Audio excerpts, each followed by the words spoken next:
आज मैं आपके साथ लहसुनी पालक खिचड़ी की रेसिपी शेयर करूंगी, जिसे खाते ही आपको मज़ा आ जाएगा। और सर्दियों के दिनों में तो अधिकतर ऐसा ही होता है कि कुछ गर्मा गर्म बनाया जाए जो खाने के साथ हेल्थी हो और टेस्टी भी हो। तो चलिए आज इसे बनाना शुरू करते हैं। और आप इसे एक बार बनाएंगे तो सभी लोग आपसे कहेंगे, मतलब जितने भी लोग आपके घर में हैं सभी कहेंगे कि आप फिर से उसी रेसिपी को ट्राई करिए, यानी कि खिचड़ी को। तो चलिए इसे बनाना शुरू करते हैं। तो सबसे पहले आ गई अपनी टेरेस गार्डन में, और यहाँ से मैंने जो ये पालक है और साथ में थोड़ी सी लाल भाजी ले ली है, और पूजा के लिए फूल भी ले लिए थे। तो पूजा वाले फूल हटा दिए हैं और नहा धो करके पूजा करके आ गई हूँ किचन में। तो अब मैं इसे बनाना शुरू करती हूँ। तो देखिए सबसे पहले आपको क्या करना है कि मैंने ये ले लिए हैं चावल। तो ये जो बासमती वाले चावल आते हैं, यानी कि टुकड़ी वाले चावल आते हैं, ये लगभग मैंने 1 गिलास लिए हैं। और इसी के बराबर मैंने लगभग आधा गिलास धुली हुई मूंग की दाल, और आधा गिलास ही मैंने साबुत वाली जो छिलके वाली मूंग की दाल आती है ना, साबुत तो नहीं आती, स्प्लिट वाली छिलके वाली मूंग की दाल ली है। यानी कि आधा गिलास धुली हुई दाल मूंग की और आधा गिलास छिलके वाली दाल। तो ये करीबन सारी चीज़ें बराबर हो गई है, यानी कि 1 गिलास चावल है तो 1 गिलास ही दाल हो गई है। अब क्या करेंगे, इसे धो करके और मैंने कुकर के अंदर डाल दिया है। साथ में जितना भी आप नमक खाते हैं आपको इसी समय कुकर के अंदर डाल देना है, यानी कि खिचड़ी में मिला देना है।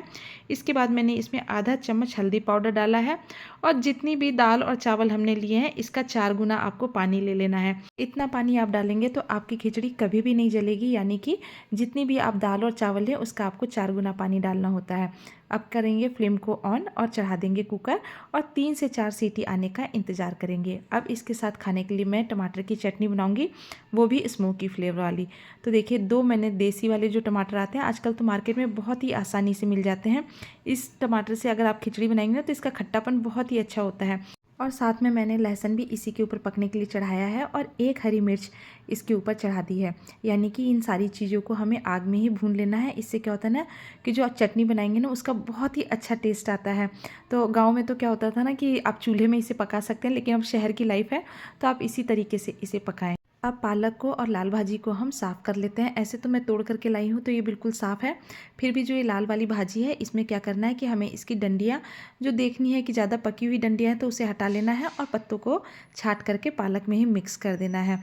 तो थोड़ी सी लाल भाजी भी उग गई थी पालक के साथ, तो मैंने सोचा कि क्यों नहीं इसे भी खिचड़ी में डाल करके बनाया जाए, इससे भी बहुत ही अच्छी टेस्टी खिचड़ी बन करके तैयार होती है।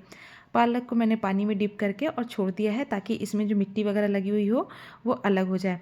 और इधर हमारे टमाटर और साथ में जो लहसुन और हरी मिर्च मैंने पकने के लिए चढ़ाया था, ये भी पक करके तैयार हो गए हैं। तो फ्लेम को बंद कर दिया है और मैंने इसे ठंडा होने के लिए साइड में रख दिया है। अब क्या करेंगे ना कि बर्नर के ऊपर मैंने लगभग 1 से 2 गिलास पानी डाल करके और गर्म होने के लिए चढ़ाया है। कुकर में सीटी आ गई है, यानी कि खिचड़ी पक गई है। पानी में उबाल आने लग गया है, तो जो पालक हमने धो करके रखे थे इसे डाल दिया है मैंने इस गर्म पानी के अंदर। लेकिन आपको इसको ध्यान रखना है कि सिर्फ 1 से 2 मिनट तक ही आपको इसे गर्म करना है, यानी कि उबाल आने तक। जब तक कि हमारा पालक नरम ना हो जाए तब तक ही हमें इसे उबालना है। आपको ज़्यादा देर बिल्कुल भी नहीं रखना है, नहीं तो क्या होगा ना कि पालक का कलर थोड़ा डार्क होने लग जाता है, यानी कि पालक उतना हरा नहीं रह पाता। तो इसलिए 1 मिनट हुआ है और मैं इसे निकाल करके तुरंत ठंडे पानी में डाल दूँगी। अगर आपके पास आइस हो तो आप आइस वाले पानी में भी इसे डाल सकते हैं, लेकिन अभी तो सर्दी है तो इसलिए मैंने इसे फटाफट से ठंडे पानी में डाल दिया है। और ये मैंने मीडियम साइज़ के 5 से 7 आलू ले लिए हैं, छोटे छोटे। तो इसे भी मैं छील करके रखूँगी साइड में। तो खिचड़ी के अंदर आलूओं का बहुत ही अच्छा टेस्ट आता है। तो आप मतलब जो ये आलू है ना, ये उबले हुए नहीं हैं, ये कच्चे आलू हैं। अब क्या करेंगे कि आगे की तैयारी कर लेते हैं। तो मैंने मीडियम साइज़ के 2 प्याज लिए हैं, 2 हरी मिर्च ली है, साथ में 5 से 7 कलियां मैंने लहसुन की ली थी, इसे मैंने बारीक बारीक काट लिया है। अगर आप अदरक खाते हो तो आप अदरक ज़रूर से ऐड करें। अब कढ़ाई में मैंने डाल दिया है 2 चमचे भर करके तेल डाला है। और जो ये आलू हमने रखे थे, तो आप जो छोटे आलू होते हैं ना, आप इसे साबुत भी डाल सकते हैं, या आप इस तरीके से बीच में से 2-2 टुकड़े करके डाल सकते हैं। तो मैंने तो इसे 2-2 टुकड़े कर लिए हैं। अब तेल हमारा धुआंधार अच्छा गर्म हो गया है, तो इसमें मैंने डाला है आधा चम्मच जीरा डाला है, 2 टुकड़े मैंने दालचीनी के डाले हैं, 1 तेज पत्ते को 2 टुकड़े करके मैंने इसके अंदर डाल दिया था। साथ में थोड़ी सी हींग डाली है, हींग से टेस्ट बहुत ही अच्छा आता है खिचड़ी का। और इन सारी चीज़ों को जब अच्छी तरीके से क्रैकल हो गई है उसके बाद मैंने इसके अंदर डाल दिए हैं बारीक कटे हुए लहसुन के टुकड़े। आप अगर अदरक खाते हैं तो आप अदरक इसी समय मिलाएं। अब क्या करेंगे ना कि इसके अंदर बारीक कटी हुई हरी मिर्च भी मैंने डाल दी है और इसे आपको लगभग 30 सेकंड तक के लिए इसे चला लेना है। इससे ज़्यादा आपको बिल्कुल भी इसे नहीं भूनना है, नहीं तो क्या होता है ना कि हरी मिर्ची जलने लग जाती है और थोड़ी सी मतलब कड़क सी हो जाती है। अब मैं इसके अंदर डाल दूँगी बारीक कटे हुए प्याज और प्याज को हमें गोल्डन ब्राउन कर लेना है। प्याज भूनने में आप जल्दीबाजी बिल्कुल ना करें। बहुत लोग क्या करते हैं ना कि कच्चे रहते हैं प्याज, उसी समय सारा मसाला फटाफट से मिलाने लग जाते हैं, तो आप ऐसा बिल्कुल भी ना करें। प्याज अच्छी तरीके से भुने हुए रहेंगे तो खिचड़ी का टेस्ट बहुत ही अच्छा आएगा। अब मैंने इसके अंदर डाल दिए हैं आलू। तो आलू आप चाहें तो साबुत भी रख सकते हैं, लेकिन मैंने इस तरीके से 2 टुकड़े करके डाले हैं। और इसके बाद मैंने इसके अंदर डाल दिया आधा चम्मच मैंने हल्दी पाउडर डाला है। 1 चम्मच भर करके मैंने इसके अंदर लाल वाली मिर्च डाली है। और इसके बाद क्या करना है कि बिल्कुल थोड़ी सी मैंने इसके अंदर नमक ऐड किया है, क्योंकि नमक हमने पहले ही खिचड़ी में डाल दिया था, तो इसलिए नमक सिर्फ मैंने इसलिए डाला है कि थोड़े से आलू हमारे जल्दी पक करके तैयार हो जाएं। अब मैं इसको कवर करूँगी लगभग 5 से 7 मिनट तक के लिए, ताकि हमारे आलू अच्छी तरीके से पक सकें।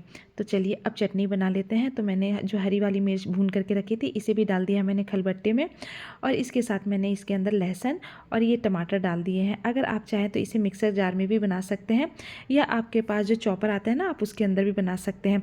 लेकिन मैं इस तरीके से इसे पीस करके बनाऊँगी, थोड़ा मोटा मोटा ही रहेगा तो ज़्यादा अच्छा लगेगा खाने में जो हम चटनी बनाएंगे वो।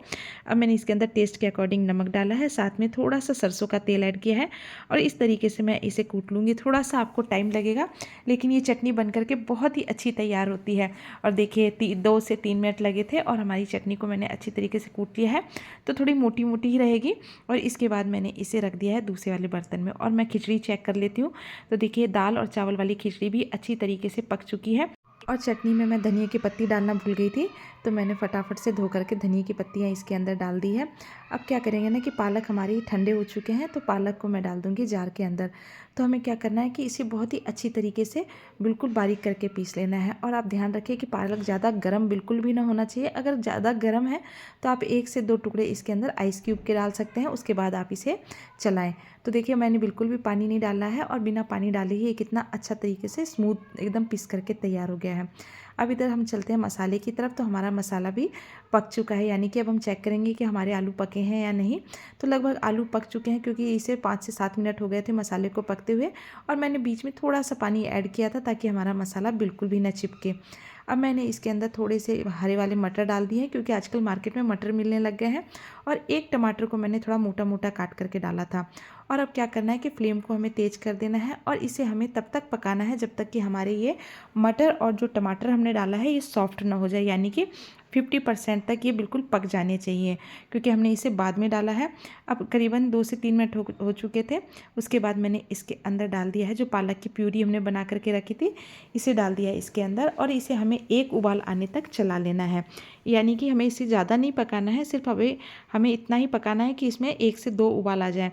और देखिए 2 से 3 मिनट बाद इसमें उबाल आने लग गया है। इसके बाद अब हम क्या करेंगे, इसके अंदर हम खिचड़ी ऐड कर देंगे, यानी कि जो खिचड़ी हमने बना करके रखी है वो मिला देंगे इसके अंदर। और खिचड़ी मिला देने के बाद इसे हमें खुला ही कम से कम 5 से 7 मिनट तक अच्छी तरीके से पकाना है। तो पालक और खिचड़ी को आप धीरे धीरे करके इसे मिक्स करते जाएं, और बीच बीच में आप इसे चलाते जाएं। तो देखिए अभी खाने के लिए बिल्कुल तैयार हो चुकी है। आप चाहें तो इसे अभी भी खा सकते हैं, लेकिन मैं इसमें एक सुपर टेस्टी तड़का लगाऊंगी, क्योंकि ये लहसुनी पालक है, तो लहसुन के बगैर तो ये अधूरा है, तो इसमें एक तड़का तो ज़रूरी है। तो मैंने थोड़ा सा घी गर्म कर लिया है। इसके बाद मैंने इसमें 5 से 7 कलियाँ लहसुन की बिल्कुल बारीक काट करके डाल दी है। थोड़ी सी मैंने इसमें साबुत वाली लाल मिर्च डाली है, हींग डाली है, और उसके बाद मैंने इसके अंदर डाल दिया है जो ये लाल वाली मिर्च आती है ना, जो पिसी हुई लाल मिर्च आती है, कश्मीरी वाली लाल मिर्च, इसे डाल दिया और फ्लेम को कर दिया फटाफट से बंद। ध्यान रखें कि ये जो लाल वाली मिर्च है जलनी नहीं चाहिए। अगर ये जल जाएगी तो मतलब बिल्कुल काली हो जाती है। तो आपको इस चीज़ का बिल्कुल खास ध्यान रखना चाहिए कि मिर्च का कलर बिल्कुल भी नहीं बदलना चाहिए। अब मैंने इसे डाल दिया है खिचड़ी के ऊपर, और अगर आप काजू खाते हैं या किशमिश खाते हैं तो आप इसे भी डाल सकते हैं घी के अंदर, यानी कि तड़के के समय। लेकिन मेरा बेटा जो काजू और किशमिश बिल्कुल नहीं खाता है खिचड़ी में, बोलता है कि खिचड़ी में कोई काजू और किशमिश डालती है क्या, इसलिए मैंने बिल्कुल भी काजू और किशमिश नहीं डाली है। तो देखिए अब हमारी खिचड़ी बिल्कुल बन करके तैयार हो गई है। तो अगर आपको मेरी रेसिपी पसंद आती है तो प्लीज़ मेरे वीडियो को सब्सक्राइब करें, और लाइक और शेयर तो आप ज़रूर कर ही दें। आपके प्यार से और सपोर्ट से मेरा बहुत ही मनोबल बढ़ेगा। तो मिलते हैं नई रेसिपी के साथ। Take care, bye bye.